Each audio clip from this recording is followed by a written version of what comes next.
of the Bait Boys podcast is brought to you by 8-Bit Baits, the highest quality color shifting pigments for bait makers by a bait maker. Welcome to the Bait Boys podcast, where the only limitation is your imagination and possibly state and federal regulation. But who cares? My name is Jesse with Freak Baits Custom Fishing Lures. And as always, I am joined by my devilishly handsome co-host, Trevor from Peak Baits and Anthony from Lazy Baits Co. Gentlemen, how the hell are you? I'm good, man. I feel like I need an attorney after that intro. Right? On regulations and such. No, that's why I said it, because we're covered. Okay, no, we're covered. Like that's just the disclaimer part. Okay. Like, all right.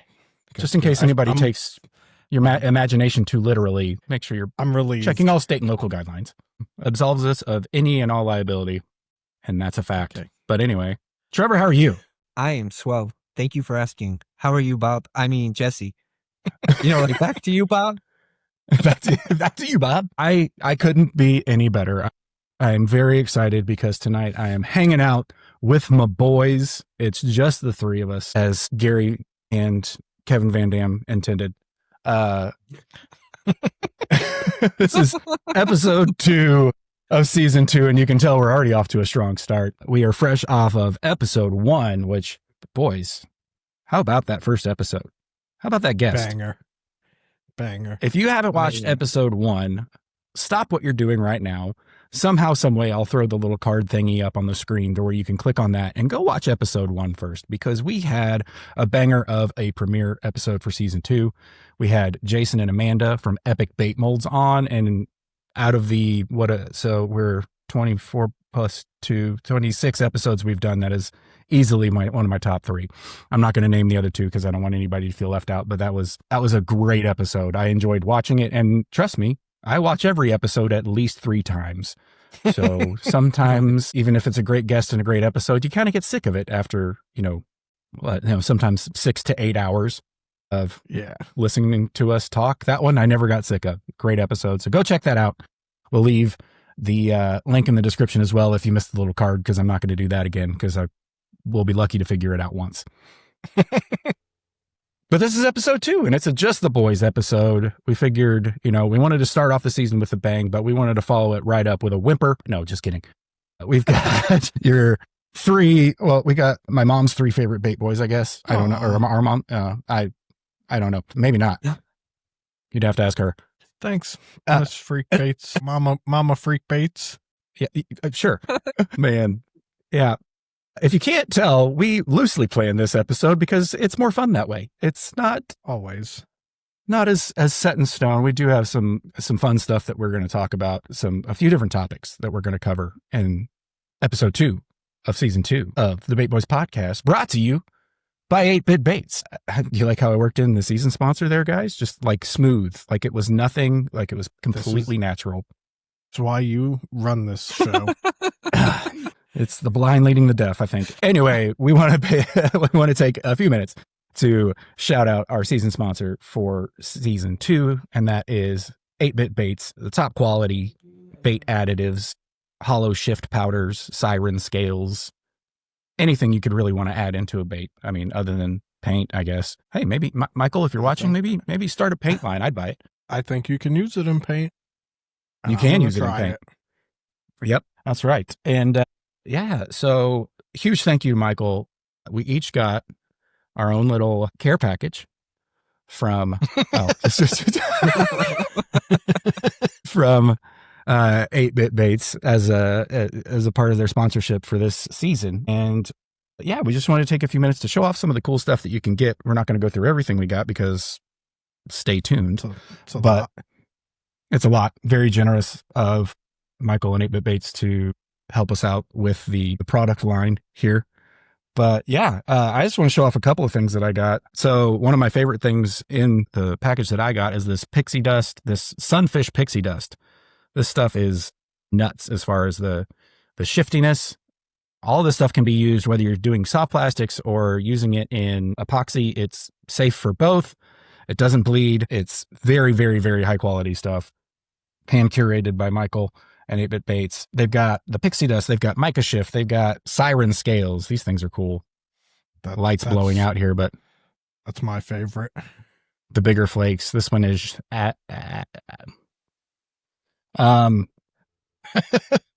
this one is Beskar. That's easier for me to say. I couldn't pronounce that other one. And then we got these little hollow shift powders, which are very, very popular. They were almost sold out whenever I was looking through the website.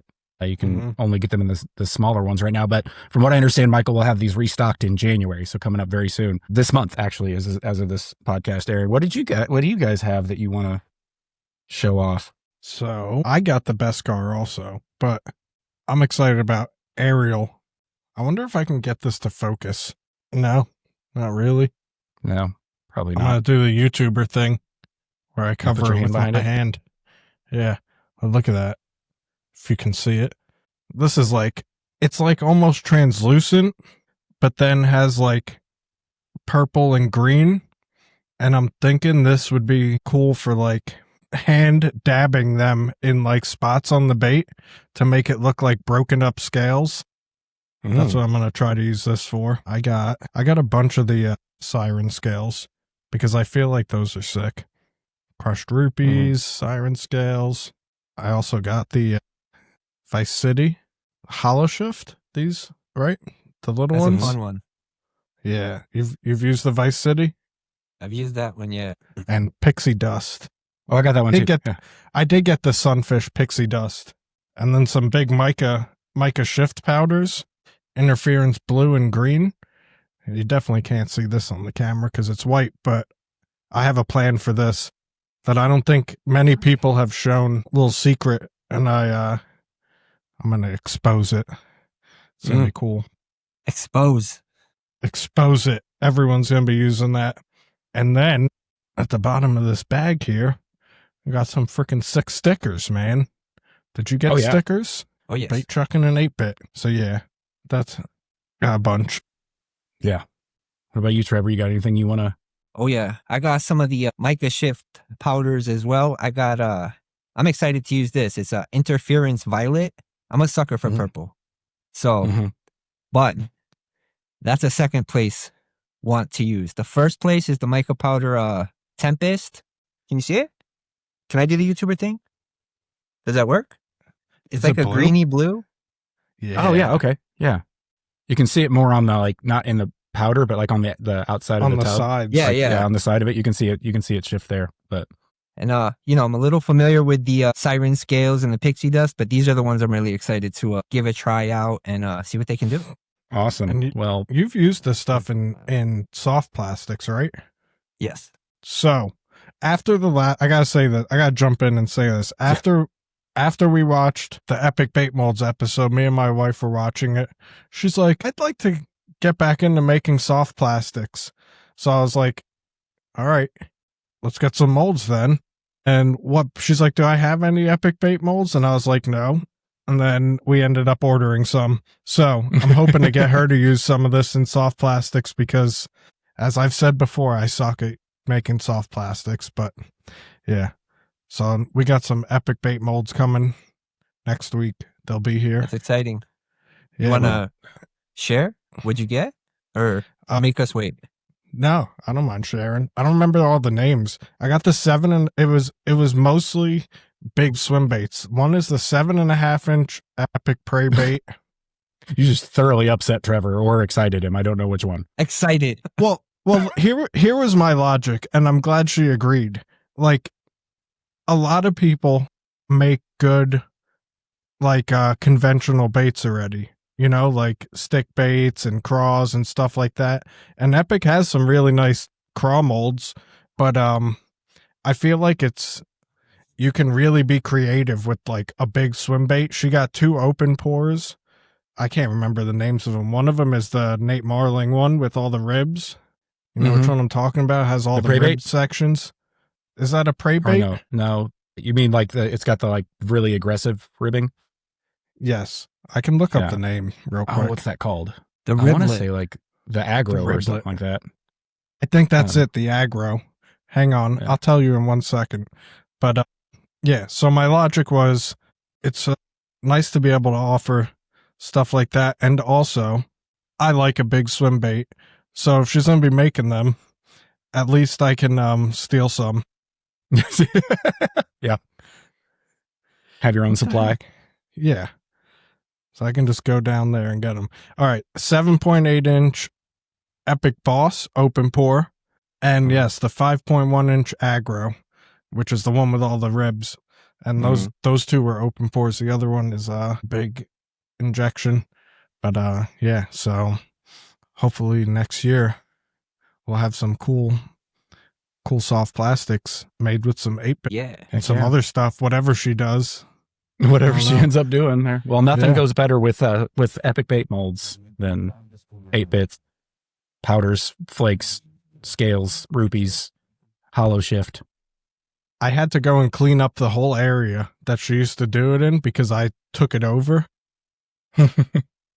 So before she even went over there and like gave me a hard time, like, what is this? And I was like, let me get down there and clean this whole area up. So I cleaned it and organized it, and it looks like I never touched it.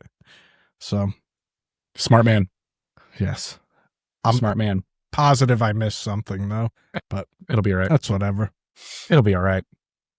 But thank you to Michael at 8-Bit Baits for sponsoring this season, as well as sending us some of your excellent products for us to showcase throughout the entirety of season 2. And we're going to start that right now. Actually, we are going to do another challenge. And instead of a color challenge this year, what are we doing, boys? We're going to do well, it's not a color. What is it? A pattern challenge? A classic. And classic. And, you know, we kind of set ourselves up for failure, Jesse, because Trev is like a master at this pattern. No, I didn't know Oh. that when I suggested it. Yeah. Oops. Wait, I think I suggested it. Or you I think we or suggested might it have at the both. same time. No, you did, and I was like, that was already on my mind. But yeah. And then I thought about it after, and I'm like, dude, Trev's got this one down already. Like, we should have went with something totally different. Got to work on let it first. Trevor, All right. Trevor announce the pattern. 1 second. Let me get a nice, good translation for this. Okay. The suspense. Oh, yeah, it's good. Tigre de fuego. Who? Yes. Tigre de Fuego. Yes. We are doing the classic Fire Tiger. I thought it said Shad. Damn. Fire Shad? Man. Fire Shad. Fire That's Tiger. right. Right? That's Each what we're of doing? us. Yes, Yep, that's what we're doing. All right. That Shad threw me off. Each one of us is going to paint and decorate using 8-bit hulls that we have respectively, a Fire Tiger pattern, and we are going to let you decide who shows up with the best offering. And we've talked zero about how we're actually going to do that, other than the audience is going to decide. But no time like the present. Let's talk it through. We'll make a post on Instagram and let people vote, or do we want them to? Yeah. I have an idea. Yes, we will post all 3 baits on Instagram. But then what you have to do is come back to this video and comment which one you think was the best. And we'll pull the comments. We'll pull the winner from the comments on this YouTube video for this episode. Because we are, like we said in the last episode, leaning more towards the YouTube side of things for this season, trying to grow our YouTube presence, get a few more subscribers and viewers on board. So yeah. We will post them on Instagram, and then we will conduct the voting operations on YouTube. Is that too complicated? I don't think so. It's not a lot of steps. No, but don't forget, we're giving them away. Oh yeah, that's the most important part. Your vote enters you, right? Yeah, your vote enters you. Now, I will say your vote, if you vote for Anthony's, you may win mine. So it doesn't mean that you're going to win the one that you voted for. So let's just clarify that right now. You could win one of the 3 baits. So that's kind of the only way to keep it fair, because otherwise, like, not everybody can win Trevor's bait. Okay. Like, it's just not only one person can. We know Trevor's going to get the most votes. It's already, but yeah. So comment on this video which one you think won, and that comment will enter you into the giveaway for one of the 3 baits. All right. So I'm going to paint a probe for obvious reasons, because it's the only bait I have right now. What are you guys going to paint? Anthony? You want me to go? I'm going to paint a big lipper, because I think the Fire Tiger is a classic lipless color. I think. It's at least a classic crankbait color. Yeah, that's true. What about you, Trev? What are you going for? You know, these are great questions. And once again, Trev, pretty unprepared. We all are for this one. It's okay. I'm a little bit on a toss-up between a Summit 2-piece or a Battle Rat. Just because I think I could get creative with one, but I think it would look better on the other. So I have to give a definite answer right now. Oh, no. So. No. Nice. Yeah. Heck yeah. Fire Tigers, or what was it? Tigre Fuego or something like that? I don't speak German, but no. So yeah, it's easy as that. All you have to do is comment which one you think won, which one you like the best on this video, and that will get you entered into the drawing. We will draw 3 winners, and we'll do it a lot like the last time. We'll start with the winner of the challenge. We'll give that one away first, and then work our way down to Anthony and then to me. Wait, what? I have a question. Yes. Oh, do we have to paint one of our baits, or can I paint a blank I have? Because now that, the gears, I'm looking at my walls, I'm looking at things, like I'm sitting in front of stuff, I'm looking at like candy, like the kid in the candy shop. And oh wait, it has to be one of my baits. Silly me. It doesn't have to. I'm cool with whatever you think someone is gonna like the best, because it's gonna be the best. Well, I mean, what is it called? Like when you get a canvas, the best canvas. You made a super valid point, and I'm not going to do a lipless. I'm going to stay away from that realm, but I'm thinking, yeah, but that was a very, I do like Anthony's approach on the bait and why he's doing it. Yeah, I think it's genius. Very thoughtful. What were you going to say, Trev? I was going to ask you, what was that arrangement we had in season 1 where if they did something, they'd get a phone call from me? Oh, they had to buy like $500 worth of Bait Boys merch. Yeah, and that deal still stands. All right, I just want to refresh them. Which I think the specimen of masculinity himself, Joe, is probably getting close to that. He buys a lot of Bait Boys merch, and we greatly appreciate it. Let's just throw a picture of that hunk of man up on the screen right now, so everyone can observe him in all his glory. There he is. Did you see his wife claiming him on Instagram? Like, I saw that. Just let me live. I know I have no chance with him, but just let me live. We admire Joe. We all want to be like him when we grow up, if that ever happens. No. Hopefully by the time this airs, we'll have some new merch, because I got to take down the Christmas merch and come up with something for next year, 2026 line. Well, we all do. Yeah. But I got to get it on the website at least. Yeah. Like losing that bait for Christmas. You got that Christmas tea?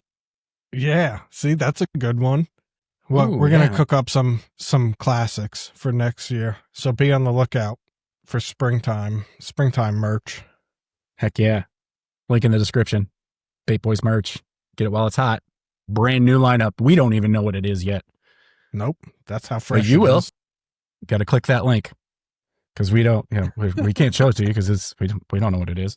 I mean, I guess technically I could put it in and post it, but that's a lot of work. So yeah, it'll just be a fun surprise for everybody. Go click the link.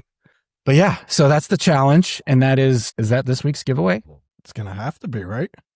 I think there's no better giveaway to do than 3 baits painted by the Bait Boys with 8-bit baits, accents, accessories, flashiness, pop, 8-bit pop, pizzazz. Yep. So are the baits going to be bougie? Mm-hmm. Because I've never used that word in a sentence, but I felt compelled to throw it out there oddly and awkwardly. Dude, you're going to have to put these in your Louis bag. Used it perfectly. Yeah. These are going to be some high-end baits for sure. I'm excited. Does Louis Vuitton make bait wraps? They're going to have to start a whole for bag. These. You just got to get a whole bag. Just get a whole bag. One bait in a bag. It'll be worth it. Anyway, any other announcements before we jump into some of these topics that we have? Don't forget to enter the giveaway by voting for your favorite bait between the 3 of us. Anything else that we want to announce? Do we have anything else coming up soon? I will throw this in there. We're doing this as a challenge between the 3 of us for this first round. but I'll just tease this because we haven't worked out the details. But immediately following that, we're going to run a longer contest because we want to give everybody time. That is for you all the bait makers out there that already use 8-bit baits, that want to use 8-bit baits. We are going to run a contest for you all that we've not asked him yet, but I think we're going to have the man himself be one of the judges, at least, as far as who wins that. And we've got some pretty substantial giveaways for the winners of that competition, but more to come. Stay tuned. But yeah, I would say get your 8-bit stuff out. If you don't have any, suggest you order it. Link in the description. Give you quick access to everything there. And yeah, get ready because we're going to have a battle royale of bait makers. The 8-bit battle showdown. It's too many words. It's a working title, but more to come on that. Any other announcements? The battle of 8-bits. All right, anyway. When does this episode air? This episode will air on January the 4th. All right, so I do have an announcement. Okay. Because an episode after that will be the 18th, correct? Yes, ish. Let me double check. Episode after that will be, so we got the 4th and the 18th. Yes, sir. You got it. Okay, so here is the announcement. Come episode 3 of season 2 of the Bait Boys podcast, the Peak Shop will officially be 100% open and accessible to the public. Ooh, buddy. It's going to be open. I haven't picked a date. It's going to be open between the 10th and the 14th. That's 100%. I just got some things I'm juggling to fine tune 4 days. Thank you. Proud of you, man. That's awesome. You've been working hard on this. Big grind. A little slower than anticipated, but well worth it in the end. Absolutely. Can't wait. Pretty fast though. You think? Yeah, I mean, honestly. Maybe a little behind schedule, but in the grand scheme of things, I've seen businesses be like coming in June and then they open in like January of the next year. 6 years. Yeah. Never coming in June. And then they just never. That's honestly not bad. That's a pretty close guess on the initial timeline in the grand scheme of things. So, but we're excited for that. Cool. I have to figure out how to get up there at some point so I can come see it. And we still have to do a live episode from the shop in person. Absolutely. With some pizza. So what do you have in stock and coming to have in stock? Like, give us a little bit of a teaser here. Okay, little teaser. I got some stuff in the works with rod builders for custom rods. So there's going to be some Peak exclusives. You will not find them anywhere else except here in the shop. I will have, let me think. There's a whole bunch of stuff. I can't give too much because I'm going to start plastering my page full of it. I got both of you. I got Swamp Trout. I got Boston Angler. I got consignment baits that I'm trying to sell for people. I got merchandise from Bank Beaters, Salty Bastards. There's a lot of stuff going on. So the consignment is cool because you could have anybody's baits. Yeah. Like any bait maker's baits could be there. Mm-hmm. Like I got baits under consignment right now that are from like Throwback, Working Class Zero, Shank, Lunker Z. It's looking at his walls. Yeah. That's awesome. I don't even know what to look at, but it's getting excited. That's very cool. Well, we're excited for you, man. That's awesome. Looking forward to it. Cool. So coming up soon, the Peak Baits shop is open for business as of the next episode. Not this episode, but as of the next episode. Correct? Did I get that right? Correct. So the plan 100% is we're going to have the opening in January, but come the nicer weather, I'm going to have a get together. I've already talked to the people necessary to get the parking lot to myself. We're going to have some food. I'm going to have some stuff for kids if you want to bring your kids, like it's not just adults. Like I'll have like face painting, bounce house. Like I'm going to try to do it, make it an afternoon, a good time for everybody. That's awesome. Can I get in the bounce house or is it Absolutely. just for kids? No, okay. We will kick the kids out and we will have our own fun. All right. I want to make sure before I make the trip up there. Poor kids. But seriously, let me know You know what the date is? Let me know what date you decide on for that. And I'll see what I can do to try to get up there. I think that would be cool. I'm honestly looking at like April. Like I want the weather to be nice. I live in New England, so spring is crap. It rains, it's cold. I want to be able to get together outside, have some food, everybody have a good time. I got plans. Yeah, awesome. You have bipolar spring also. I do. Some days it's summer, and sometimes it's winter again. Yeah. We get a lot of false springs in Missouri to where it'll be like 60 degrees and sunny for like 2 days. And then it's back to -2. And then we get a foot of snow. And then, yeah, it's a... Oh, stop. You're making me nostalgic. Yeah. There's a lot of similarities between our weather, I noticed. We may be far apart, but it's definitely similar. But we're excited for that. Hopefully, maybe, if you show up, you'll get an in-person meet and greet with the entirety of the Bait Boys podcast. We'll That'd see. be exciting. I'll be giving out signatures, but they'll be in tattoo form. Absolutely. Only on necks. Only neck tattoos. Yep. Damn it. Anthony's signature. Darn it. You're good. How could you? I haven't had a real slip in a long time. All right. Well, what do you say we jump into our primary topics of discussion? And we're going to kick it off with, we were just talking about winter and how crappy winter can be, especially if you're a bait maker. But let's talk a little bit about why that is. But like, how does the off season affect, obviously it affects fishing, but how does it affect bait making? And like, what do you fill that time with? For me, it kind of like shuts down almost because I can't test anything.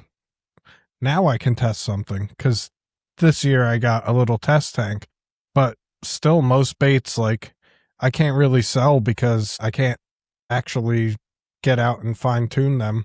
So, you find other stuff to do, which I'm sure that'll be like the next topic.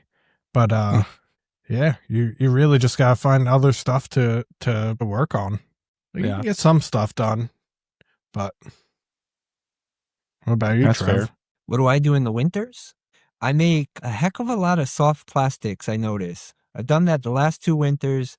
I think it's easier to deal with it having the cooler temperature because, I don't want to sit over the heat and, the heat gun and all this other stuff. But then I come to find out I really don't have to make many throughout spring, summer, and fall because I make so many in the winter. I just pick through my boxes and I think I just shift like Anthony said. I go from one bait to what I can make because like Anthony said, I can't test anything in the winter. Everything freezes. And so I make what I know will work.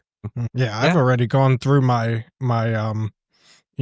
backlog of baits. Like I had a nice container full and of blanks. And they're gone already. So now it's like the rest of the season, I could make them, but it's not really that fun to make them. And then I'm going to go, by the time it's ready to, the weather's good enough to tune them, I'll probably have already moved on to like a different bait or 3. So. Or 9. Or 9, yeah. Soft plastics that's a good pivot because, even if you did need to test them in a little tank, make sure they're sinking good, whatever, you're good to go. And you can still get your creative juices out all over. Hot creative juices. Cut that out. What do you do, Jesse? That's a great question. I don't know what I'm going to do. I know one thing I want to do is focus on stockpiling blanks for the spring. I want to work on designing some new baits, at least getting started with those, because same around here, the water freezes over. Not a lot of testing to be done, especially for new designs. So at least getting started on those. And what I really, really want to focus on this winter is getting back to wood baits and YouTube videos of those builds. I really like doing that. I just don't have a lot of time to do it. So that's something that I really want to be able to focus on in the off season to try to, get a backlog of a few videos at least to get me started for the year, because my original intention was to make one a month, and we all see how that went. I think it's been 4 months since my last one. And in that video, I said, it won't be another 2 months before my next video. Yeah, I lied. I flat out lied. Not on purpose, but I did. But I've got a lot of ideas of baits that I want to carve and make. I just got to find the time to do it. So I think winter is going to be my opportunity for that. A lot of things, bait making wise and personal life wise, slow down in the winter. So yeah, hopefully I can capitalize on that, and then in between stock up on some blanks to where they're ready to go for spring. Maybe have something ready to test as soon as the water thaws. And around here, all the lakes and ponds freeze over. The rivers will sometimes freeze over on occasion, and usually that's just for a few days at most. It'll get a thin layer of ice on it. So I could still do some testing in the rivers, but that's also kind of tricky whenever you're talking about current and specific baits. I mean, you want your baits to work in the current, but to like get your baseline, especially like early on in the dialing in process, you kind of want some still water to work with just to get a good idea of what's going on. At least I do. And I don't know. We'll see what happens. Hoping to have something else for everybody to enjoy once spring has sprung. I think you will. I think you will by then. Real quick, Jesse. I absolutely was not laughing at you. Like, you sped up to 1,000 words per second and then went straight normal again. So the 16-year-old in my head had a moment that came out. I apologize. I was there. I was focused. I was paying attention to you. And then no, that's just how I talk sometimes. I had too much caffeine. No, this was not you. This was the system, because you slowed down and then it like compressed everything you said. I got it in a push and then you were normal again. Thanks, Riverside. Thank you, Riverside. So to hear you slow down, like it sounded like you were thinking at first. And then I'm like, okay. Like, I think Anthony saw my eyes do a thing. And then you got real fast. And I'm like, holy shit. It was good. It was good. So I don't want you to think I was laughing at you or. I took no offense. All right. I thought I was being funny. So, yeah. Riverside. It's just Riverside.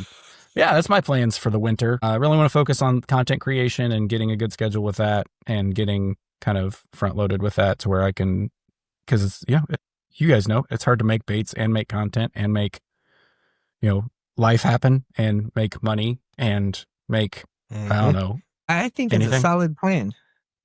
Catching up on stuff like that.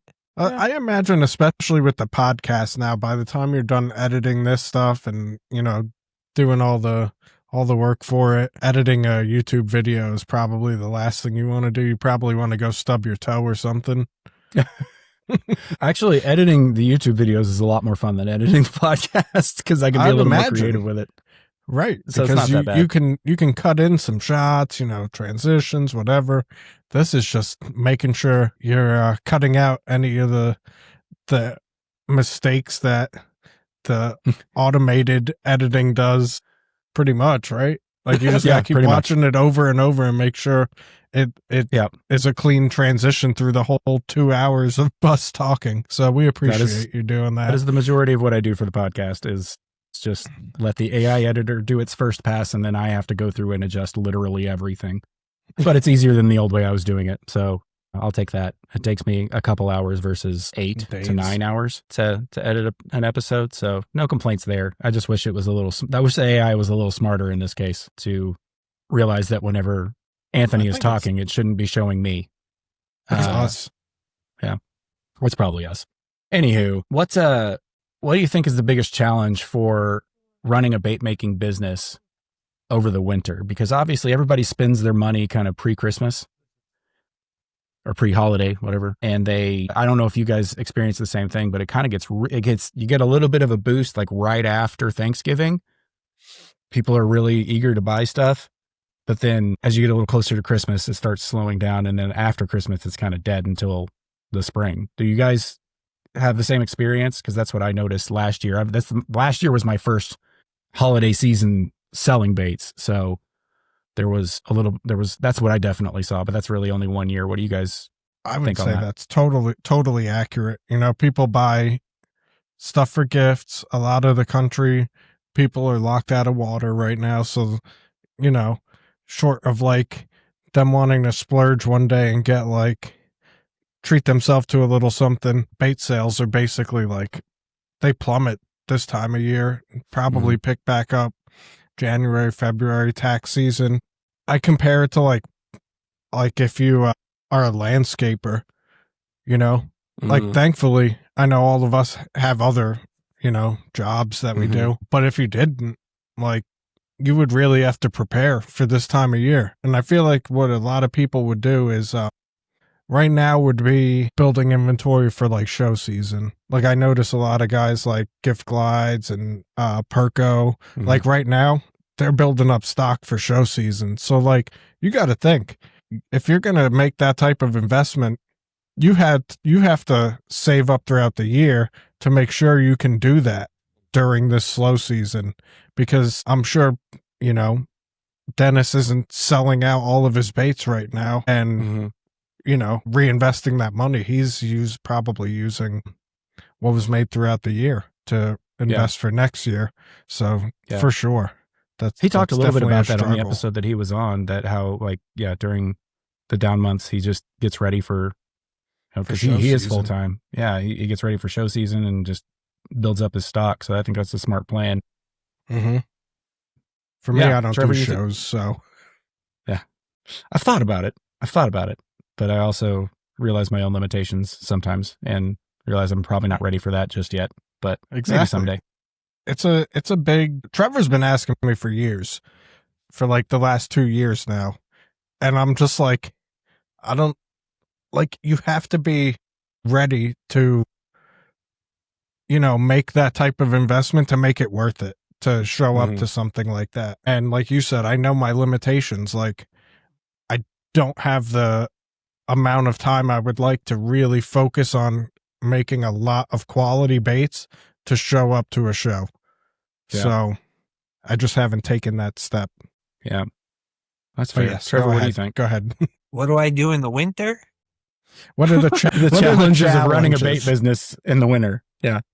I think it's going to be the same as running a tattoo business, because tattooing slows down dramatically by like October, November, and then it's pretty much dead. So you got to like live off what you made through the year, and then it really picks up tax time spring. So I've been doing it for 21 years. So a slow winter is life. So I'm going to just do it the same way I did it all through the year. I'm going to, you know, stock up where I can. I'm going to focus on, you know, other things that don't require me to get out and test per se. You know what I mean? Like, and yes, I think winter. I have a daughter named Winter. Accustomed to it.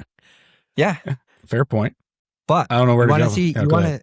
I'll show you something else. Hold on, we got a minute here. Where am I? Hold on. It's winter with a Y, though, isn't it? Yeah. Yeah. Not just plain winter. The cool winter.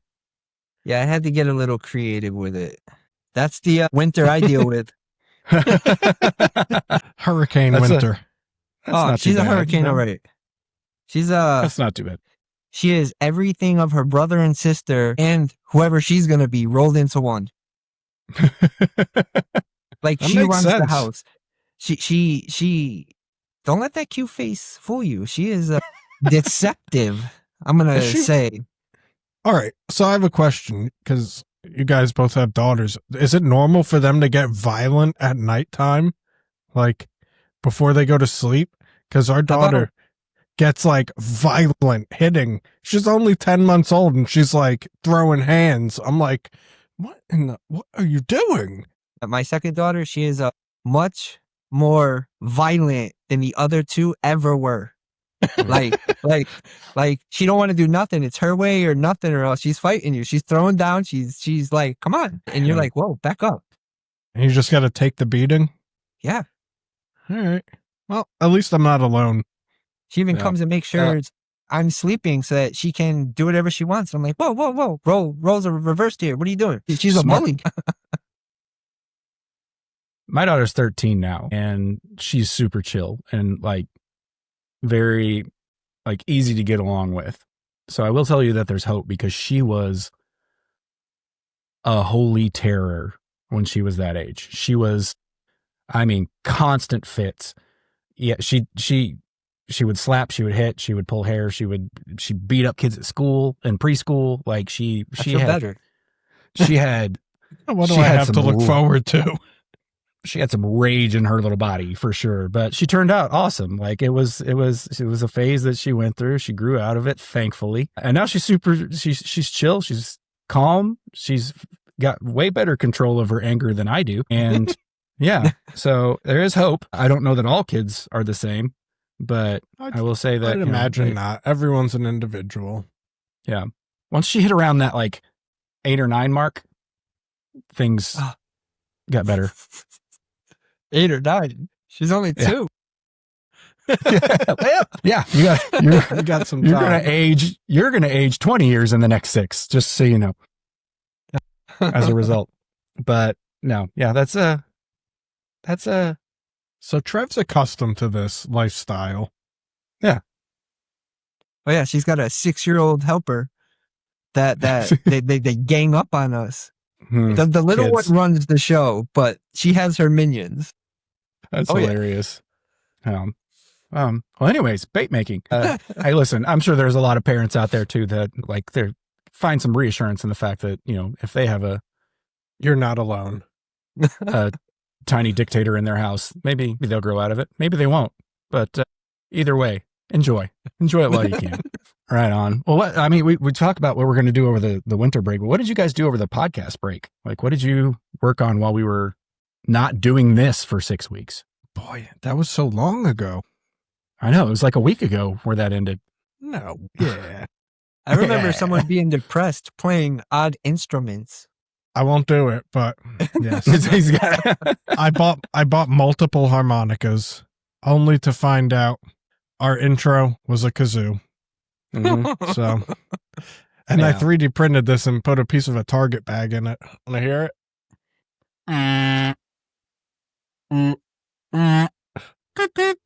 There we go. Yeah.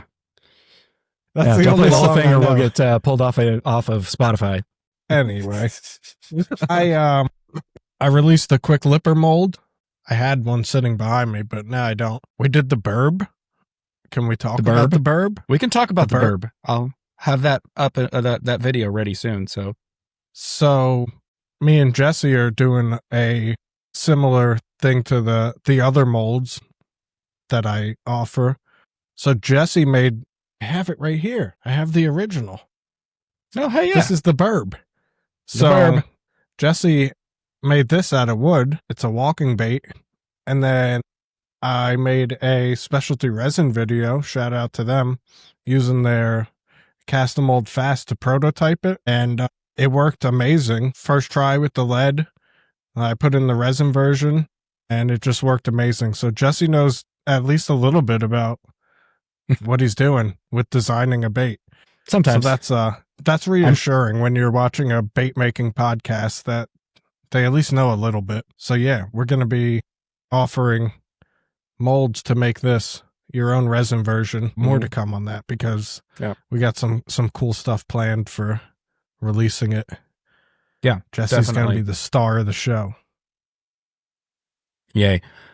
But no, I carved the original blank, but you did your magic, your digital trickery and sorcery.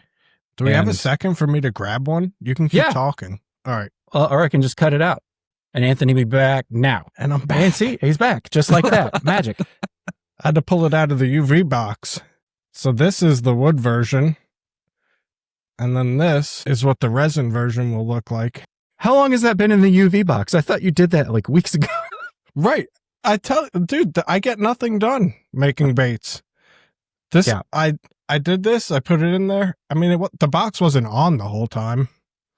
But basically, the only thing I did was add feathers. It was really hard to see on the camera. You can still kind of see it. Thing. You can see the texture of it. Yeah. Yeah, you can see it. So that's awesome. Yeah. So you'll be able to like do a realistic kind of paint job with, showing some like depth with the shading. But other than that, it's exactly the bait you made. I literally just went in, I smoothed it and made it symmetrical and added feathers. Yeah. And it works. I'm going to say, like, I know you gave me a compliment earlier. I was shocked at how well it worked. Like, I expected it to work, but I did not expect it to walk like it does. So Right. it's a good bait. I'm excited about it. In a 6-foot tank. Like, I cannot wait to get this thing out on a long cast. And I think it's the amount of mass it has and the shape you did for the front. Yeah. It just, the slightest tap just like shoots off to the side. I guess birds do that. I don't know. I haven't seen too many birds in the water, but I can guarantee you it's going to get bit. Yeah. Even if it didn't look like a bird. So I'm excited. That was another project I worked on over the break. We'll have that up and running fairly soon after this podcast airs. I won't commit to a specific timeline, but I've got a few things that I need to do to get the marketing stuff ready for that. But just more filming and editing. Yeah. Good times. Always good times. But cool. What about you, Trevor? What'd you work on? Or Anthony, what you done? Sorry, I didn't mean to cut you off. No, dude, that's all I'm glad I remembered those things because okay, fair. I can't remember yesterday. So yeah. What'd you work on, Trev? Gotcha. I worked on and took advantage of the break and dotted I's and crossed T's as far as the shop goes. Some internal stuff like the door painted, desk, counter, cameras, stuff like that. Little things that I had been putting off that, had cameras sitting for 4 months in a box. Now they're on the ceiling. You know what I mean? Just caught up. What else did I do? I enjoyed the break. Same. Yeah. I mean, I enjoyed the podcast, but it was nice to have some more free time with a little more time to do free stuff. Yeah, to catch up on the little things that build up over time. Yeah. It's crazy how much little stuff needs to get done. No matter what you're doing, bait making, whatever, just in life. It's like, I feel like I'm always chasing like 5 or 10 extra minutes to just get something small done. Like, absolutely.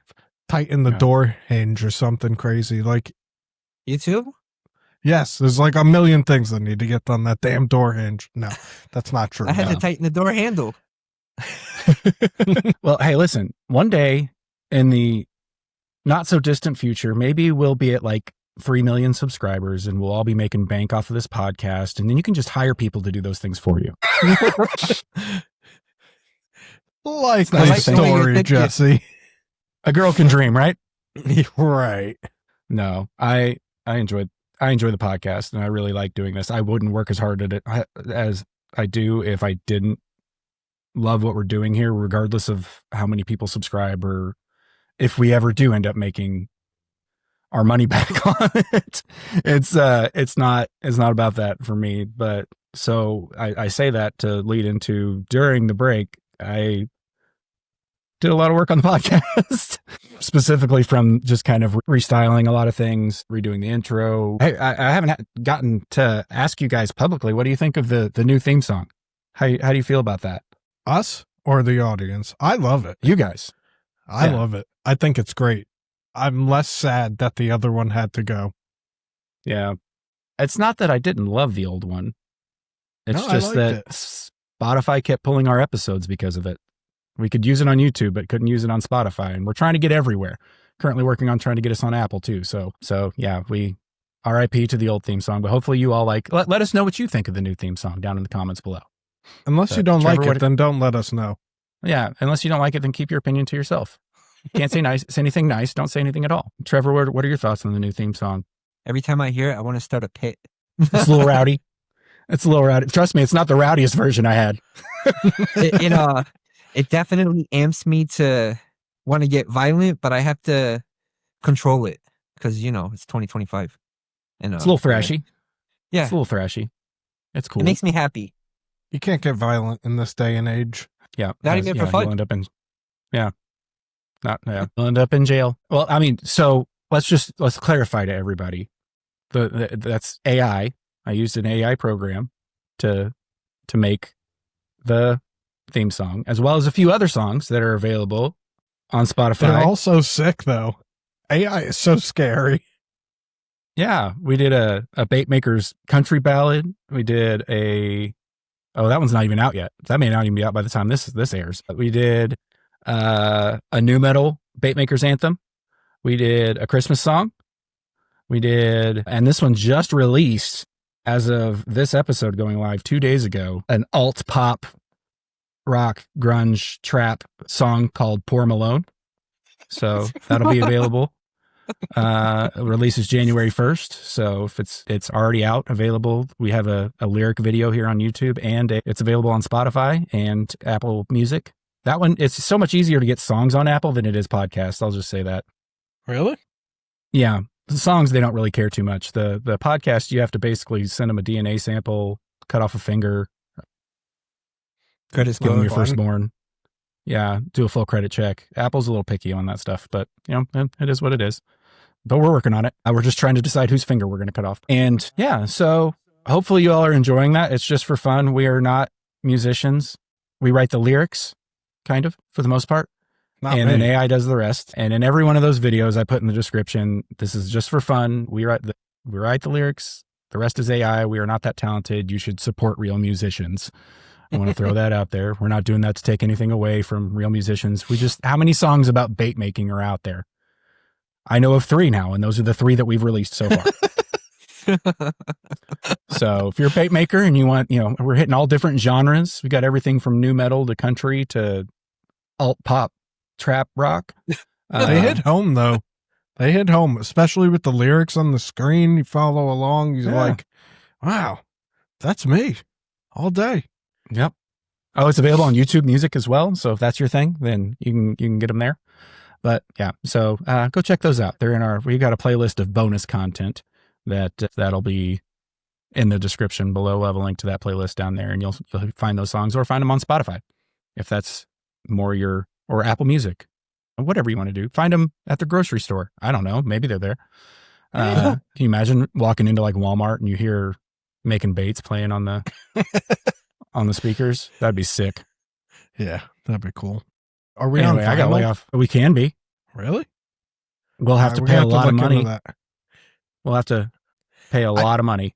I bet there's a way to get vinyls made. I'm going to have to look into it.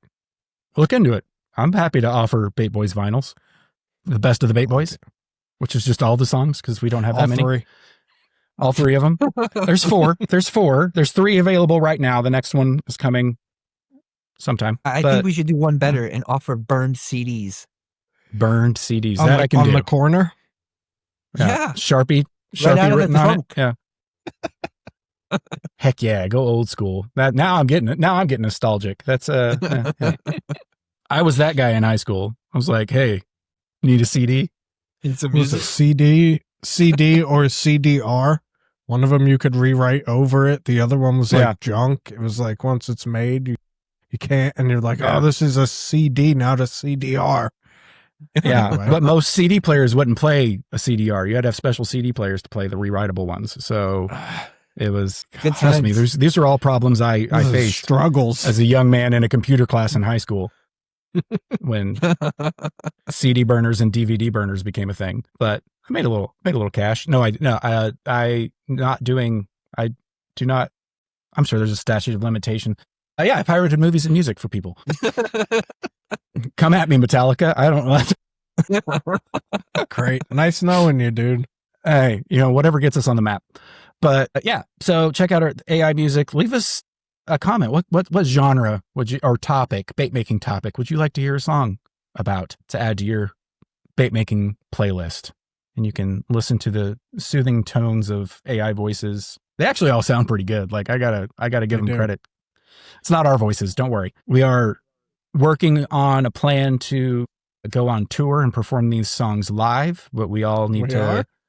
That's why Anthony's picking up the harmonica, even though we haven't had a harmonica in one of the songs yet. Trevor, for those of you who don't know, Trevor has the voice of an angel. He sounds like Jesus and Fergie mixed together. My wife said, why does Trevor look like Daddy Yankee?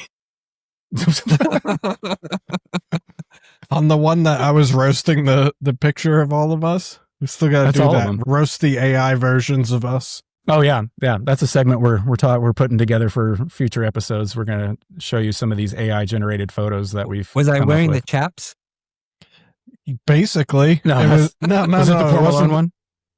Yeah, where we were in the alley. I made like Trevor a foot shorter than both of us. Yeah, and I was selling oregano. And you just look normal with tattoos. Yeah, it just added more tattoos to my arms, and then everything else looks exactly normal. And you're wearing the Canadian tuxedo. It put me in an IROC. I'm telling Tina to get in the IROC, and then there's Daddy Yankee in the middle. I think I overlooked this one. You got to go check it out. I am. I want to see Trevor Yankee. Yeah. Well, that's the Poor Malone video and cover art for that song. And we'll leave a link to that in the description down below. But yeah, that's what I hyper focused on that for about a week during the break. And I did make some baits. Oh yeah, you did. Not a lot. Made a few baits, but need to make more. I just got my package from the little river lure lady today from Xena with the probes that she painted for me. And I didn't think it was possible because I saw the pictures of them and they looked phenomenal. I didn't think it was possible for them to look better in person, but they do. So I'm blown away by her work. Shout out Xena. She is an incredible lure painter, incredible artist in general. Have you seen like the charcuterie boards and stuff she's been doing as well? Like she's just incredibly talented. So shout out Xena. We'll have to have her back on soon. She's fun. A children's book. She has a children's book. She did the art. I bought it. My daughter can't. She's not like old enough to interact with it, but it's pretty cool because there's a lot of interactive stuff in it.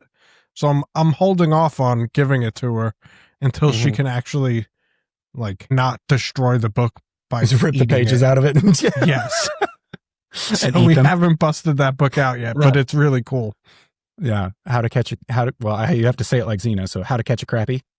Yep. Crappie.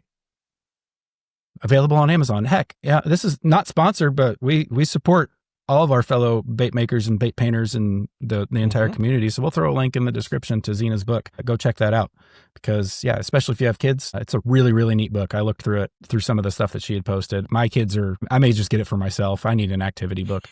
My kids are too old to care about stuff like that, but it looks like a really neat book. But so there's your little river lure lady commercial mid Bait Boys podcast. It's fine with me. I like. Who else can we promote real quick? Who else do we know of that's got something going on that we've had on? Gift Glides Matt is getting a bunch of stuff ready for, I think, was it the Tennessee? East Tennessee Expo? Like a lot of baits. And he learned how to paint. He did learn how to paint. Man, did he pick it up fast. And he's like drastically better than me. And he's only been doing it like a month. It's crazy. Like he sent me pictures of some of the first ones he did, and he's like, "It's not too bad." I'm like, "Those are way better than the first baits I painted." Like those are, I wasn't painting like that until 6 months in, a year in, and now he's better than anything I do. So yeah, shout out Matt from Gift Glides. Do you remember when he was on this show? I want to point this out right now. When he was on this show, he's like, "I can't do what you guys do. I can't paint. I don't have that skill." Liar. Yeah. Look at you now, Matt. Hopefully you're watching this and you feel bad about lying to us on your episode. We'll have to have you back on to where you can explain yourselves. But I'm going to put my judge's hair on. I was just talking to him earlier. Old judge hair. I got to get mine out. It says the East Tennessee Fishing Show and Expo in Knoxville in mid-January. So that's coming up soon. So if you're in that area, go check it out. Hit up Matt's booth. Gift. Nobody knows. Matt's booth, Gift Glides. He's been posting all kinds of stuff where he's got a lot of stock. He's planning on bringing a lot of stuff to that show. So go check it out. Yeah, like more than I've made this whole year. If it were West Tennessee, then I could probably make it, but that's a little far. But is Tennessee long? Yeah, it's pretty long. But it is also it's next to Missouri, but on the west side. So yeah, that's like Pennsylvania when you sent me that thing. Is this near you? No, it's literally like 8 or 9 hours away on the other side of the state, like complete other side. Yeah, Pennsylvania's a big state too. To get across your guys' states? Yeah. Connecticut's what, like 45 minutes? For what? Connecticut? Yeah. Yeah, easy. Really? I can go from one end to the other in about 90 minutes. That's nuts. I can be out of my state in about 45 minutes. But that's because I live in the southern part of the state. That's because you live next to the border, obviously. Yeah, I live pretty close to the border. If I went north to get to Iowa, because it's Missouri's hat, remember, Trevor? Yeah. That would be 5.5, 6 hours. It's about an hour and a half to get out of the state westwardly. And then I've never even driven east from here, so I don't know how long it would take because there's no major highways that way, but it would take forever. Yeah. Anyway, boy, I hope you all are enjoying us just go off on random tangents because we're having fun. Hopefully you are too. But real quick, we're going to introduce a new segment. And we talked a little earlier about what the title of this would be. And I think we all agreed on this segment being called How to Suck Less at Bait Making, Tips, Tricks, and Hacks from the Bait Boys. Will there be an intro? Can I make it? I'll make it. If you want to. I'll make it for us. Roll it.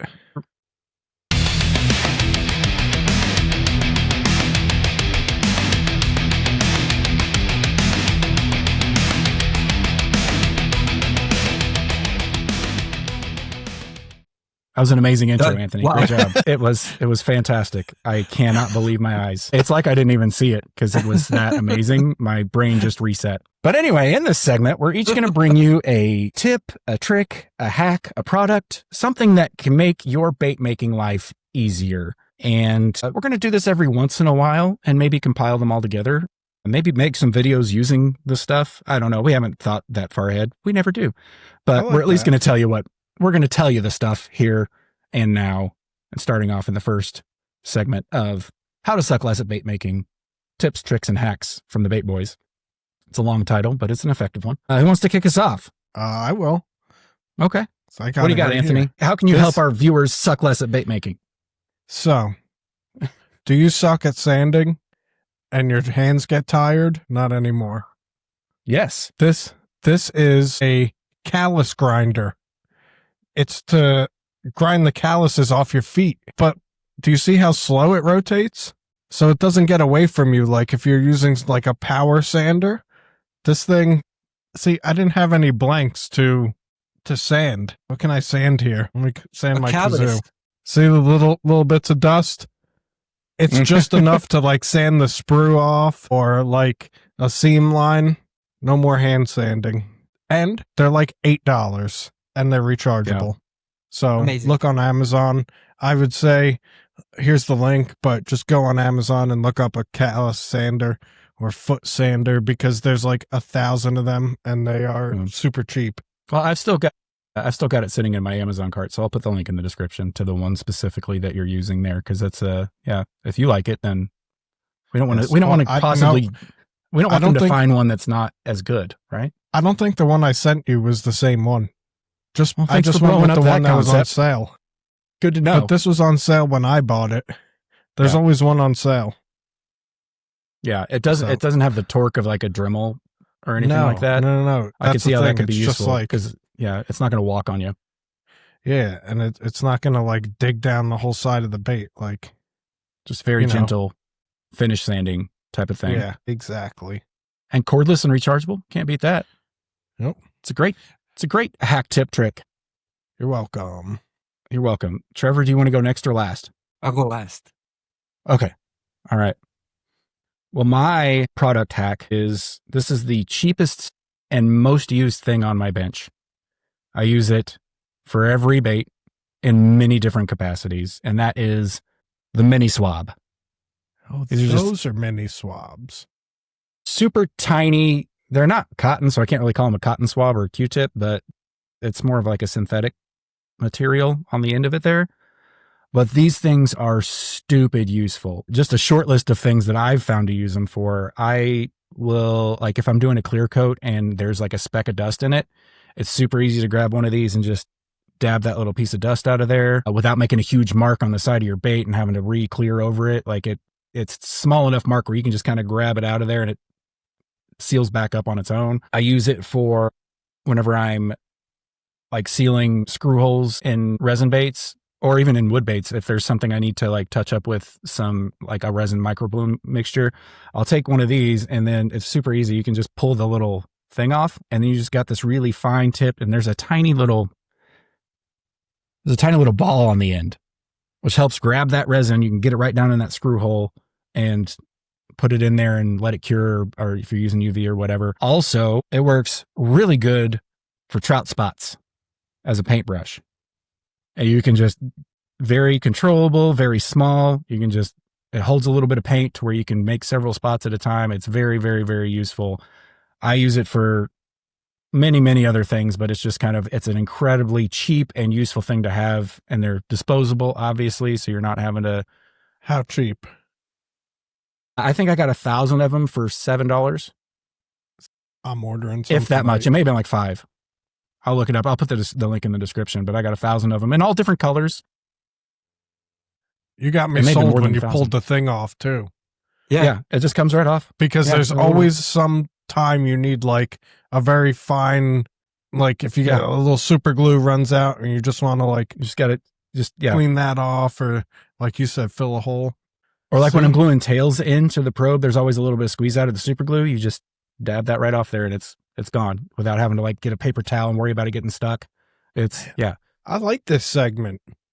Yeah, I do too. But yeah, the mini swabs have saved me on many occasions, and for as cheap as they are, for as many of them as you can get, like I'm serious, it was probably more than 1,000 and less than $7. I bought 1,000 or a ton of them, at least 1,000 of them. So I've had them for a while. I can't remember exactly what the price was, but I know it was dirt cheap. So well worth the investment just to have something quick, handy there that you don't have to clean afterwards. You can just, toss it in the trash. It's plastic. Sorry, environment, but it's, super, super handy. But yeah, that's my hack. Keeping those mini swabs. I don't know what they're originally intended for, but that's what I use them for. I like it. Last but not least, Batman. That's right. My biggest and best bait maker hack is you can't be hungry. You must have a snack, eat before, have food on hand, take a break to eat, because you can push through the stress of bait making, but when you push through on an empty stomach, it's a lot more dangerous than if you're fueled fully by some good stuff. That's true. That is absolutely true. I'm making a joke, but absolutely that is one thing I make sure I have before I even start. A snack, or I ate something, a drink, because I don't like leaving in the process. I don't like having to run to the store, and then I don't like having to push through my hunger. Like, I want to work comfortable. I want to be efficient, thinking good, fueled, Absolutely. Agreed. And go ahead. Oh, I thought you were going to say, you said agreed. I was just agreed, yeah. I'll say this. If anybody's ever watched any of my YouTube videos, like the close-ups on my hands are shaky as I'll get out to begin with. If I haven't eaten in a while, they get even shakier. So I do absolutely have to make sure I've eaten something, just because if I don't, I'm going to screw something up. And plus I may or may not have an issue with getting hangry. Severely, like deep psychological rage hangry. And yeah, I may have a tendency to overreact on occasion. So like if I'm hungry while I'm making a bait and something goes wrong, it's a good thing that I added soundproofing insulation to my garage door. We'll just say that. But if you make sure you got a little fuel on board before you start, solves that problem. Great. That's a great tip. I like that, because a lot of people, I bet, don't think about it. Mm-hmm. Awesome. Well, that is 3 ways you can suck less at bait making. And let us know what your tips, tricks, and hacks are in the comments down below. If there's anything that you have, and maybe we'll do like a viewer showcase for some of those in the next segment. All right. We got one more thing to chat about this evening, or whenever you're listening to this. And Anthony and I are intrigued by this, because this is a new segment from Trevor. That works. Let's try that again. This is a new segment from Trevor. Trevor, is this going to be a recurring segment, or is this just a one-off? This is going to be a one-off this time. It's a one-off. This one-off for this. Okay, that's fine. We got to make sure people are ready, prepared, and can handle the stuff I'm about to drop. Okay, I don't know that's if fair. I am. I'm excited. I'm a little scared. Trevor, what are you going to talk about this evening? What are we calling this segment? The climactic presence of bait making. All right. So with that being said, longer than that. Go on. Go ahead. Well, and then in parentheses, Trevor's segment. That's what I have in the notes. The climactic presence of bait making. You got to look at bait making as a story. You know what I mean? You have a beginning, a middle, and an end. And you have to climax to the pivotal point of the execution of your bait making. And then you get to slide down to the finish when you can catch on that bait. But that's not even where I'm going with this. The journey of making fishing lures involves gathering specific materials and following a step-by-step process. I hope everybody's paying attention because the first and most important stuff to remember is safety and patience. They are crucial for your success. All right? Now, making your own baits allows limitless customization with products like 8-bit baits, siren scales, pixie dust, you name it, whatever you can get your hands on. You can explore with unique color experimentation as well with these products. And you have the potential to create designs never before seen by locals and beyond. Not to mention, they will give you the edge in your bait making. Are you guys enjoying the story so far? Absolutely. Yes, I'm enthralled. Very much. All right. I'm like, what's next? Now, this is the most important step next to safety and patience. I just spit all over my screen. We can cut that out, right? So that's the step. We got to spit on. Yeah. Spit on the screen. Your bait making will be good, and you'll be happy. While the initial investment in equipment and the learning curve require effort, many resources such as guides and tutorials are available to assist beginners and pros alike right here in season 2 of the Bait Boys podcast. Damn, man. This is good. So that is the climactic presence of bait making and how to adhere it to your everyday life and understand it. Thank you. I'll be here all week. It is a most valid story I've ever heard. That's the most serious and actually helpful thing that's ever been uttered on this podcast. I'm just going to say that. Like that's yeah, most definitely. You're setting the bar way too high. Oh gosh. Yeah. All right. But good stuff. Good stuff. But it's all true. Like we're joking around, but it's like everything except for, I may argue that I think the first step, the first rule of bait making is have fun.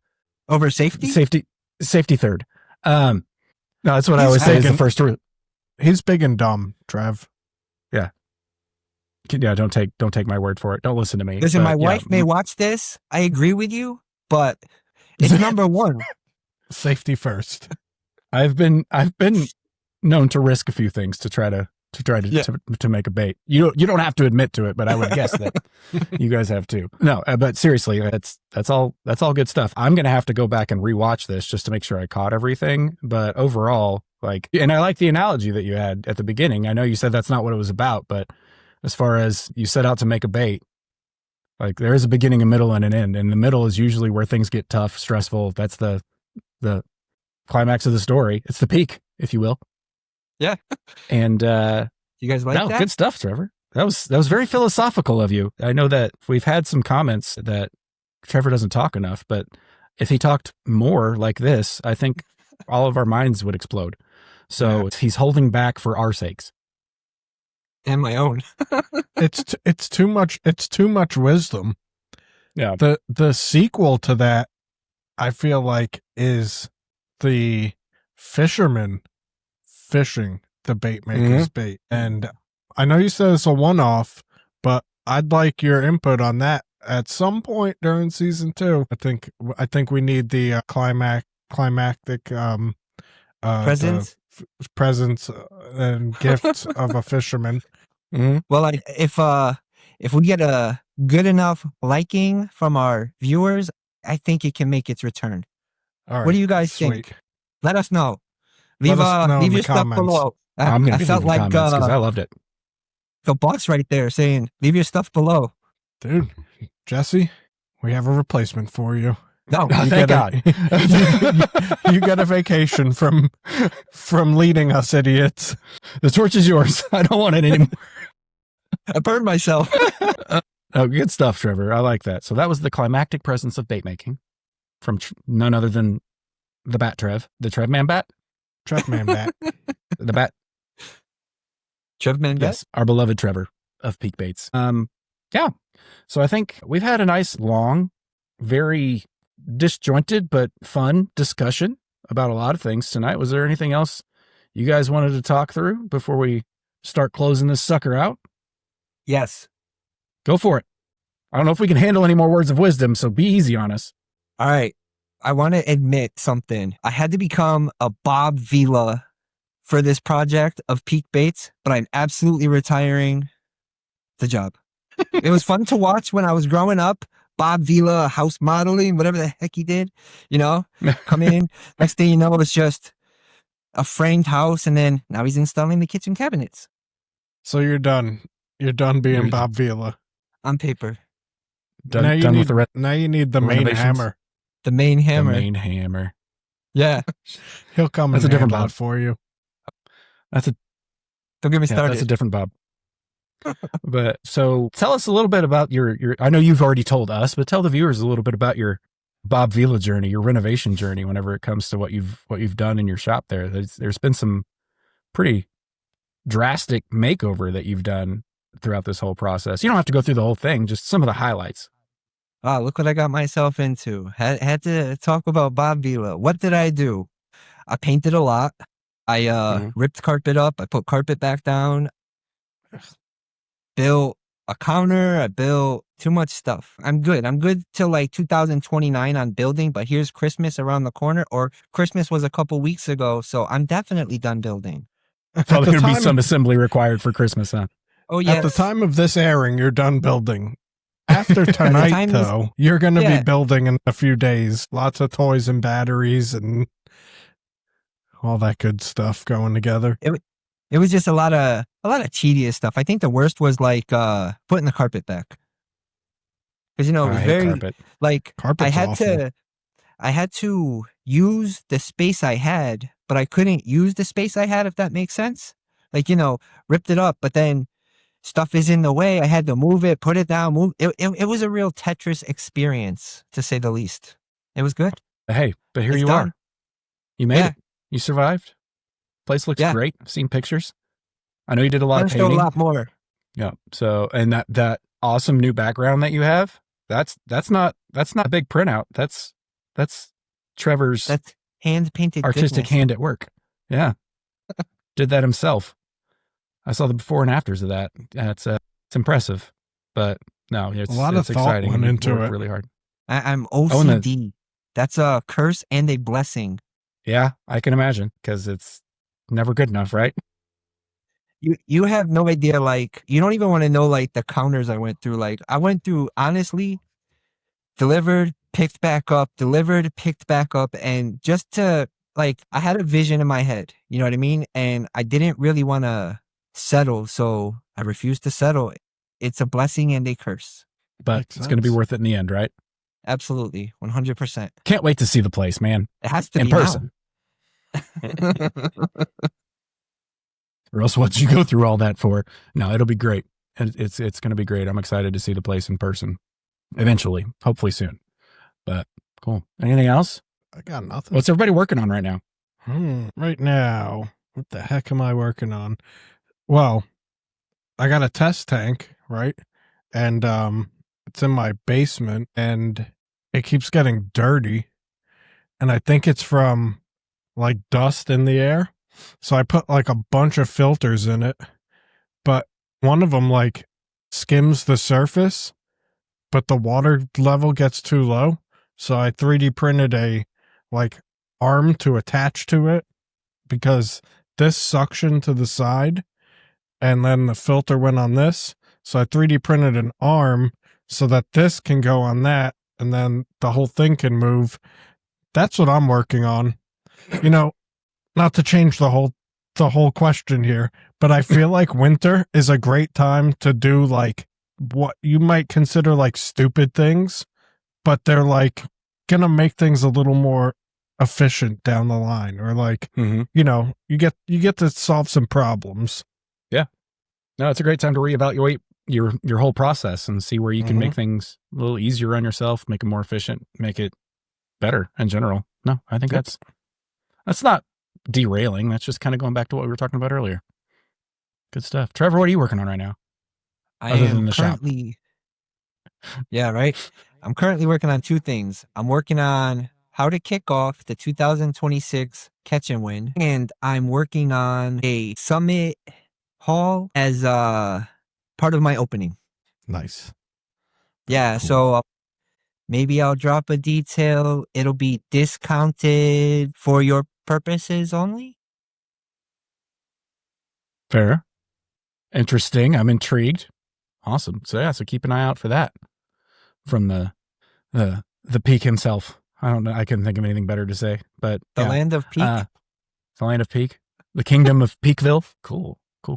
I am right now, as we're recording this, in the middle of editing the video that went out last weekend as of this airing, which is a tutorial, if you want to call it that. It's my step-by-step process of painting a largemouth bass pattern on any bait. And we're going to throw that up on the bait. It'll be on this channel as one of our in-between videos. So we didn't have an episode last weekend. So that's the video that goes up. It'll be up. It's already up as of this airing, so I don't have to say when it's going up, but that'll be in that bonus content playlist down there. And it's just, it's my approach. It's how I've found the best success at replicating a realistic largemouth bass pattern. And hopefully people find that useful. I will. I saw the bait and I can't wait to watch the video. I'm in the middle of editing that, so it'll be up soon. It's already up, you said. I'm talking to you guys. It'll be up soon for you, but for everybody else, yes, it's already up. And the people who are living in our future, it's already up. So if you want to check that out, let us know what you think about that. Also, let us know what other types of in-between bonus videos you want to see. Is there anything else you want to see from a bait making perspective? Some how-tos, get an idea of how one or all of us take approaches to different things. I'm getting ready to pour the molds for the burb. I'm going to make a little video out of that for one of our future episodes of the mold pouring itself using SRC products for our next SRC sponsored episode. And then after that, I'm going to use that mold and make a video on how to use the mold for the official release of the burb mold. And yes, you're hearing correctly. It is burb. BIRB. That is what we're calling that fun little topwater walking bait, which I'm excited to actually have one. I love walking baits. So I just while you're on the topic of the burb, like, I didn't have the mold for the quick lipper, but like the video Jesse is going to make is going to have, I don't know, because I'm very short on my screen right here, but there'll be instructions. It'll be the full screen. There'll be instructions for literally everything. So when you're getting the mold, like even broken down to like the cost of material, where to source the material. So it's like a perfect way for a beginner or somebody who's already established to just like literally jumpstart into this, you know? I just wanted to, because I know the amount of work I pawned off on you for making the video, and I know I'm gonna make I'm gonna make the instructions. I'm gonna make the instructions before you make the video, so you can at least have them. But I was hoping so. Yeah. Can I say something about those instructions? Yeah. I think they are absolutely legit. Like for everybody out there that's considering buying one of your mold kits and everything, I have a mold kit from you, and you put the QR code to get directly to the item. It's not like you got to go here, search for it. Like you skip steps, or not skip steps. You do all the hard work to help whoever's going to be building the bait get from point A to point B in the quickest, easiest time. It's genius. Thank you. I literally feel like that's the biggest benefit of it. Like, yes, you get to make a bait, but like you get to make it efficiently and no questions, no troubleshooting. Like that's my goal with it. Like all of us know how starting out is. Like, you're trying to figure out this, that. I probably didn't know where to get screw eyes at first, like I didn't know That's there was something I had to look companies around that for sold a long them. time. Yeah. Right. I was twisting wire and putting it in, and the wire's kind of weak. Like, it's all stuff that's great. Like, it makes us who we are, but also there's other things that make us who we are. So kind of like, just, we struggled for you kind of thing. So that's my thought. Yeah. I just wanted to add that in with the instructions and how much work I know you're going to have to do making that video and explaining it, because that's another key part in the actual benefit of the mold is you get instructions, you get a video of how to do every single step, and now you get to look at Jesse doing it and not me, which is cool.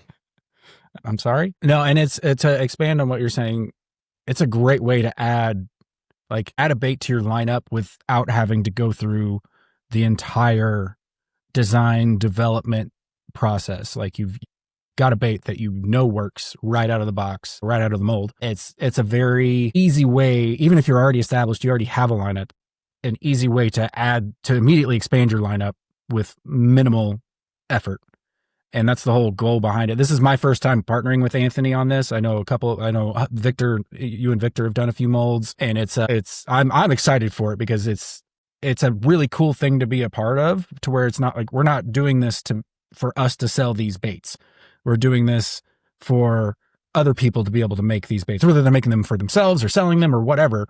And that's really cool to be a part of. I'm excited about it. And that's why I know it's a lot of work to make the video, but I'm kind of looking forward to it because it's my first time doing it. Now, after we do, 7 or 8 of these, I'll probably get sick of it, and we've already got the next one planned too. We're not going to say that'll be a while.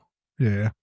Yeah. It'll be a while. I haven't even started on it yet. So got that coming down the pipe. By the time this video's up, I will have posted the 5 probes that Xena, the Little River lure lady, painted for me.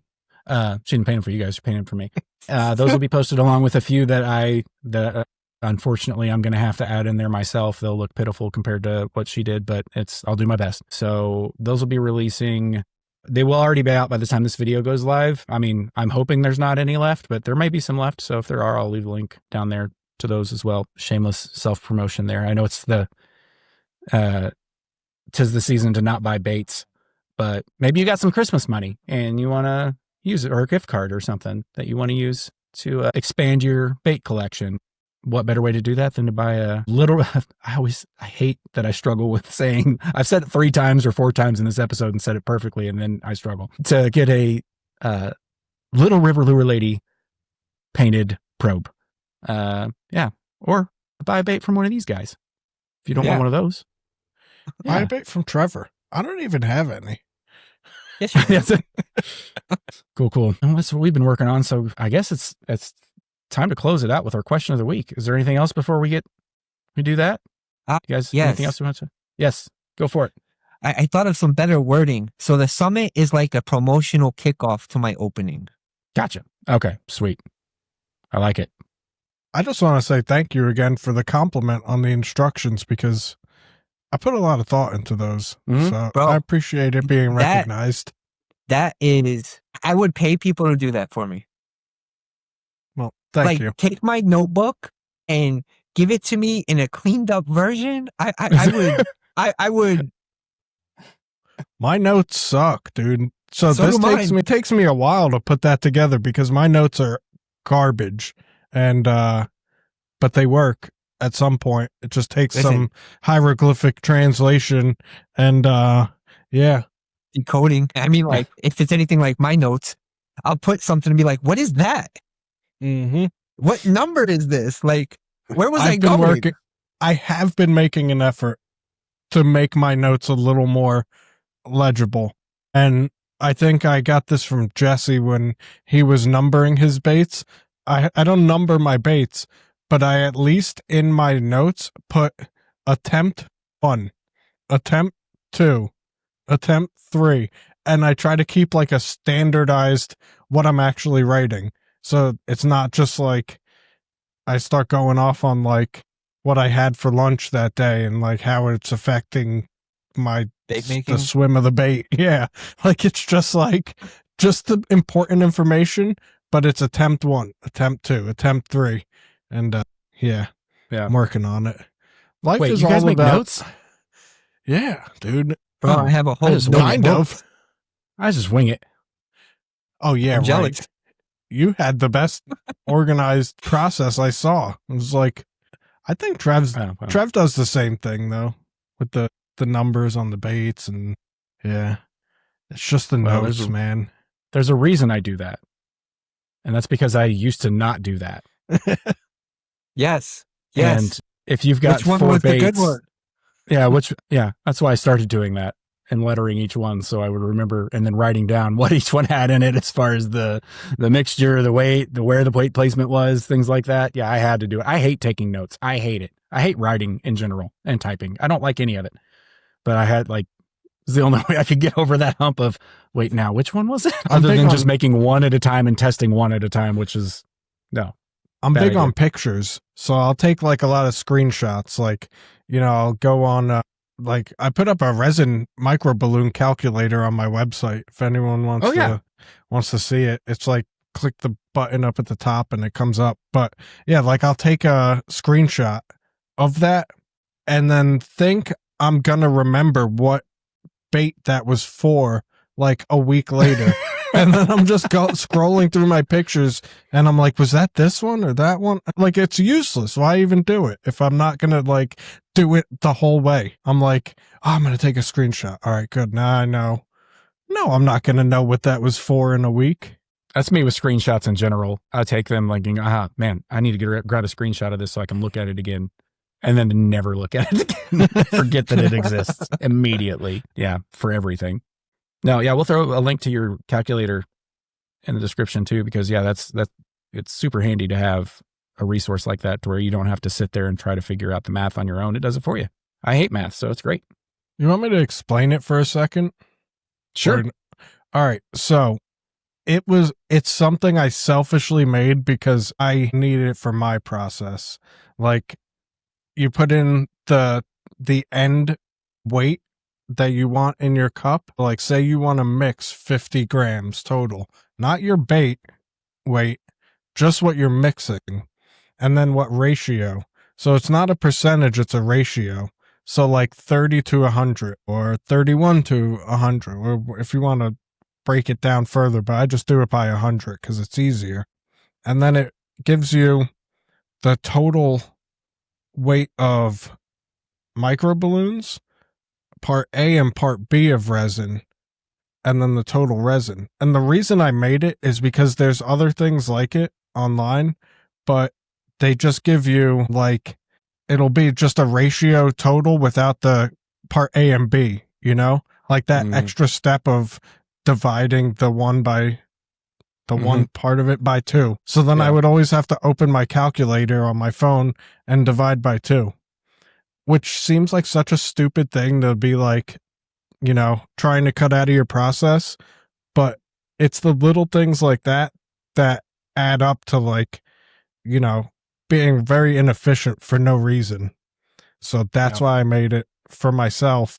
And I was like, it'd be cool because I could have just done it in a spreadsheet, but that's no fun. So I was like, let me put it up in a web page.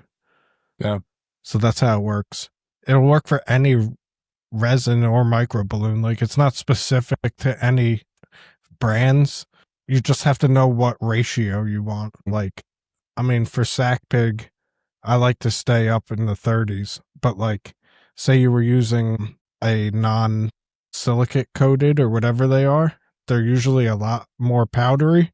So you're probably going to cut that in half and do 15 to 100 ratio to get the same thing. And his website explains how to transition from other brands to Sack Pig, but none of that, the calculator, none of that matters. You just have to know what you want.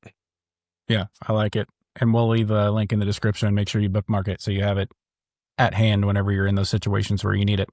But yeah, it's a great idea and very useful for sure. And works for any resin or micro balloon, but we all know you should be using SRC and Sack Pig. But hey, if you're not, it's okay. I didn't at first. I learned. All right. If you guys can think of any other calculators, let me know. Like any other things, and I'll try to work them onto there. But can you create a calculator to help me determine how much money I'm making per hour so that I can cry myself to sleep at night? Bait making wise, I mean, I could. No, I don't want it. I don't want it. I take that back.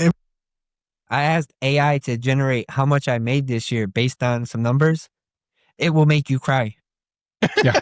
When you throw those numbers out, like, yeah. Looking at what I put in to what I took back, I'm like, it's a labor of love for sure. Yeah. I like to justify it. Easy. Yeah, I like to justify it. Like, I don't want to show a profit. You know, I'm okay. I'm okay losing because I don't want to pay in taxes. Like, yeah. What kind of logic is that? But it helps me sleep at night. Yeah. Yeah, for sure. All right, fellas. Question it's of the been week. real. It's been fun. It's been real fun. I will say that. I'm honestly, we didn't put a lot of planning into this episode. We just decided to do a boys episode, and we kind of went all over the place, but I think I like that every once in a while. We structure our other episodes well enough to where we can cut loose every once in a while, and I feel like that goal was accomplished tonight, so it's been a pleasure hanging out with you. We're going to wrap things up with our question of the week. If you have a question of the week that you would like for us to answer on a future episode, leave it down in the comments below, and there's a good chance we'll answer it on a future episode.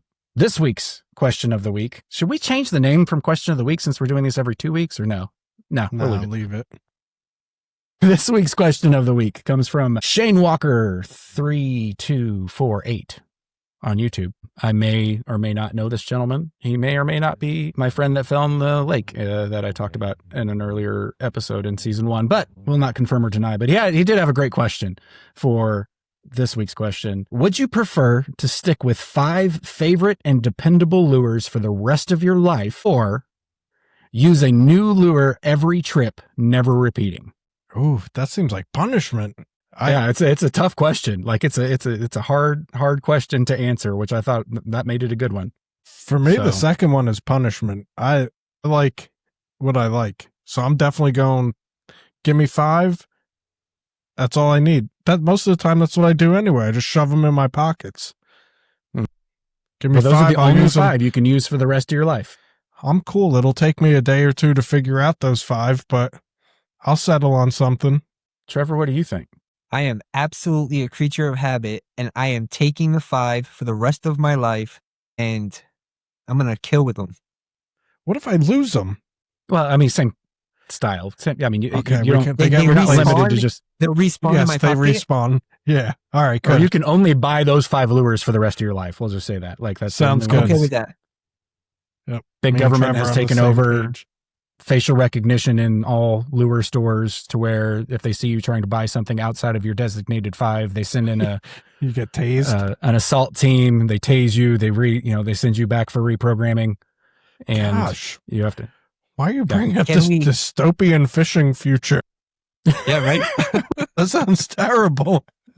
Well, the imagination does fun things sometimes. I had a tough time with this one because while yes, I agree, I am a creature of habit as well. I have baits that I love to fish with and that I fish with primarily.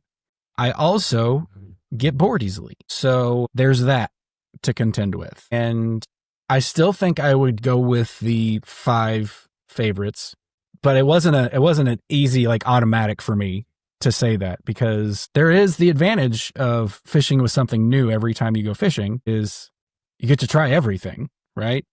Some of them are going to suck. Some of them are going to be great, but the disadvantage to that is if you find one that works really, really well that you love, you never get to use it again. Oh, man. So you got me second guessing now. Like, what if something really cool comes out and I can't use it ever? What the SWAT team will come in and freaking beat me in the middle of the aisle? Here's a great focal point. You already have the gear to throw your favorites. What if you get something and you don't have anything to throw with it? What are you going to do? Just throw the bait? I'm sticking with my 5. You can buy new gear. It just said lures. But you only got a day, dude. You only got it one day. One day. What if you get gifted with all ocean lures or vice versa, freshwater finesse baits, and you're on a charter? I mean, you got a point. You got 6-pound mono. as your whole backbone, and you're like, what am I doing here? Tomorrow's a new day. Out fishing for Goliath grouper, and no, that's fair. That's fair point. Fair point. But yeah, I would go with the 5. Now the next question, this wasn't part of Shane's question, is what would your 5 be? Ooh, I didn't know this was going to be part of it. I literally just decided to do that just now. Surprise! Being specific to a specific lure. I think for the sake of time, let's just do style. Like, okay, type. That's easier. Okay. Wake bait, glide bait, chatterbait. I'm gonna go frog Senko. Okay. I think that covers most of my bases that I enjoy. Yeah. Solid. Those are my 5. Trevor? All right. I guess if I had to pick in 5 really quick, I'm going to take a crankbait, a lipless, a jig, a wake bait, and wait, did I say wake bait? Can I have 2 wake baits? Lipless, jig. No. You said crankbait, crankbait, lipless, jig, wake. And you got one more. I'll put a spinnerbait on there. Spinnerbait? Respectable. Can I have trailers too, or does trailers have to be like bait 5? Because I'll quickly take something off. They're bait adjacent. All right. Yeah, they don't count. But you can't use them on their own. So like if you're using like a paddle tail swim bait. Put trailers on a lipless. What are you talking about? No, I'm just saying if you're using a paddle tail swim bait on your spinner bait, you cannot fish that paddle tail by itself. You have to put it on the spinner. Just so we're clear. There are strict rules here. Yeah, I've got 2 trailer related baits options. Yeah. I'm gonna go with. I didn't think about this before I decided we were all going to answer it. A glide bait, probably a mini glide, because I just love them so much. A Texas rig, ribbon tail worm. But you can't put a Senko on. It has to always stay a ribbon tail. That's fine. That's what I picked. I could pick Senko as another one. Oh. Leave me alone. A wacky rig Senko, just for the tough times. A topwater walking bait. I would say wake bait too, but I don't. I need to fish more with wake baits. You don't even need to fish a wake bait and then get bit. Well, same thing with topwater. Like walking baits, I've had massive bites on a pencil popper with like when I'm sitting there checking my phone. You're covering the same bases with that. So. Yeah. And then probably some sort of wire bait. I don't know. Probably a spinner bait or a chatterbait, one of the 2. Well, no, I have to pick. It was my rules. I'll have to be specific. Spinnerbait. Very cool. I like the branch off to it. Yeah. To the question of the week.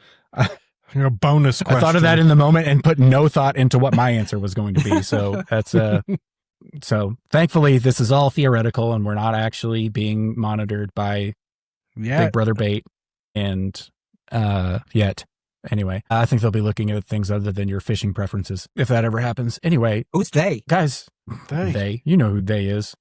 I've been wondering that for 41 years. I hear they this. They're watching you. They're going to get you. Who are they? The man? They are they. They are them. The man, the woman. Them. Them. Them are going to get people. The lizard people. Anyway, all right, fellas. It's been a blast. I appreciate the both of you very much. It's always a pleasure. I hope you had as much fun as I did. I did. I hope you all enjoyed this little off-kilter, off-the-cuff episode that we put together. Let us know in the comments if you did. If you didn't, tough luck. We had fun. We're going to do it again sometime. While you're down in the comments, though, make sure you hit that subscribe button. Make sure you hit that like button. Make sure you share this with literally anyone. Every share helps, every subscription helps, every like helps us gain a little more traction. We've got some big things planned for the Bait Boys podcast going forward. We've ramped things up for season 2. We're going to ramp them up even more going forward. And as long as you all are watching, we will keep doing this and we will keep making it bigger and better. Don't forget to enter this week's giveaway, which will be from us, the 8-bit challenge, Fire Tiger challenge, or however you say it in German, Swedish. Tigre de Fuego. Yeah, that one. And we'll check out our Instagram for the pictures of those baits, and then come back to this video to cast your vote and officially enter to possibly win one of them. Big thank you to 8-Bit Baits for sponsoring season 2 of the Bait Boys podcast. Big thanks to you all for sticking through with us to the end. And as always, we will see you next time. Bait Boys Podcast, that's all we got. This episode is over, but there's always the next. Before you leave, like, share, and subscribe, and drop a comment below. It'll keep us alive. Thanks for making us your choice. It's all for now with the Bait Boys. Good job, That guys. was fun. That wasn't too much of a show.